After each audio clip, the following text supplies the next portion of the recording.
And today's challenge is to get this 48 volt club car YDRE 2009, I think, charging again. I thought this was going to be too simple to even bother with a video. She brought it in and the red wire had popped off here. It had just corroded and dropped off. I managed to solder it on. I know it's not the permanent fix, but it got her through the week so that we could get the part. Got the part in. I'm ready to throw it in, figuring it's got to be simple. Well, the thing you notice, no hardware. And if you reach around back here, there are bolts going forward from the front. Okay, no problem, I think. I'll just go around here and nothing. There's nothing showing. It's all behind this panel here. And if you look, that looks like an Allen head or something, or a Torx. Nope, it's a rivet of some sort. So the only way to get this thing out is going to be to remove this panel by drilling these out, replacing them with screws, whether it's self-tappers or nuts and bolts, I don't know yet, but let's go ahead and drill these out so we can get this thing swapped.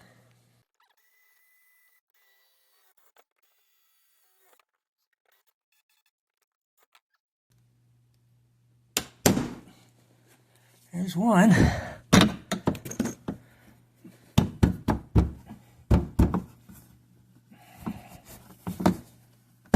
There's two.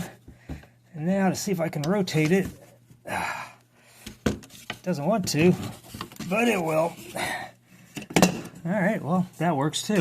All right, now we have access to these lovely placed screws. Now you can see that Yamaha only put in 2 of the 4 that are supposed to hold this in, presumably because they're a real pain in the butt to get to. So we'll be able to put at least 3 in and go 50% better than stock.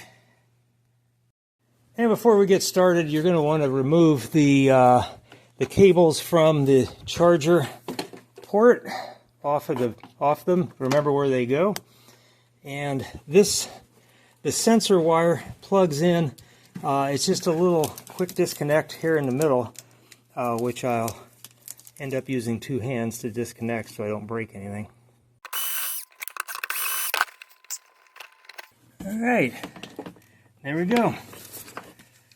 It's out. Okay, one thing you're going to want to do is make sure you know which way this came out. I forgot to mention that. So whenever you put this in, make sure it's rotated the same way. It's not going to look quite right when you get it right, so just put it in the way it was and that will actually work. So I'm going to put 3 screws, like I said, in. I don't think I'll be able to get to the 4th one. And that 4th one is just so I could drop it on the ground. All right, get these in, then run them down.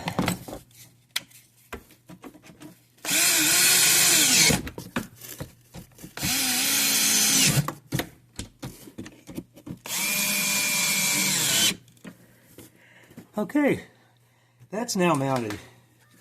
Next trick is going to get this thing back on, and if you notice, these rivets, really bizarre looking arrangement. I'm going to have to cut these off, and there's lots of ways to skin that cat.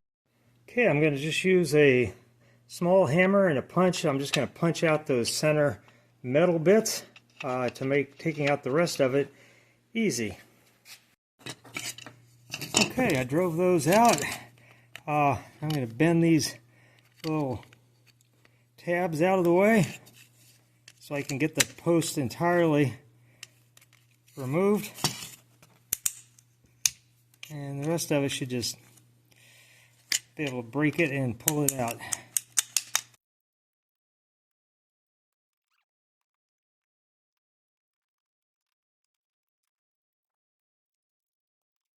And this is where having one of these little assortment hardware things, or a really good junk drawer, will come in handy. What you want to do is dig in. I'm going to use a relatively small bolt, and I'm going to use washer on the front and a washer on the back, and then I'm going to bolt it through the firewall, such as it is, and the interesting one is going to be this top one, because I'm going to have to put that in because there's no way to reach it from the back, so I'm going to have to put it in with this upside down. You'll see. Okay, so 3 approximately 1-inch bolts, 3 nuts, 3 flat washers, and 3 lock washers. Should get us there. Okay, first difficult one here is to get it through the firewall, and then if I can, put a lock washer on the back. Oh, that's going to be difficult, but I think it's doable. Yep. And then the difficult part is going to be get the nut back there, hold it in place while I get it started from the front. Okay, we gave up on that particular approach just because there was no way to balance it. It could potentially be done, but in this case I think the easiest way to do it was just hold the screw in from behind and start the nut on the front.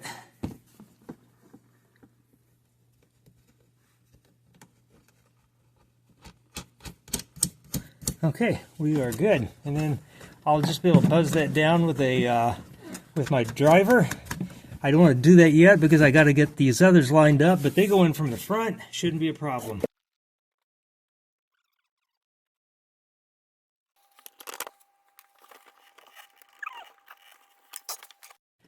All right, I'm just going to grab the nuts from behind. Although I really can't do that on this top one, I'm just going to have to make do on that. I'm going to grab them from behind and buzz them down with my tool. And it's tight. All right. And then this one.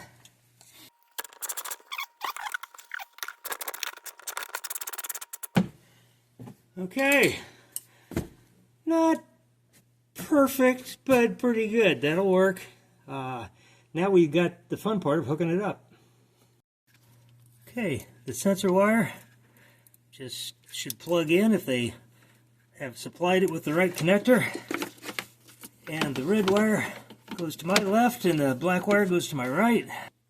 Okay, black wire hooks up on the wire, the black wire running back to the motor controller, and it gets tightened down.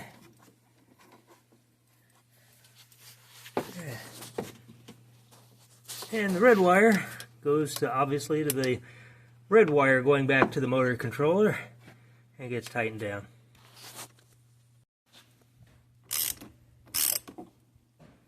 Again, folks, doesn't have to be gorilla tight, just snug enough to hold everything in good contact.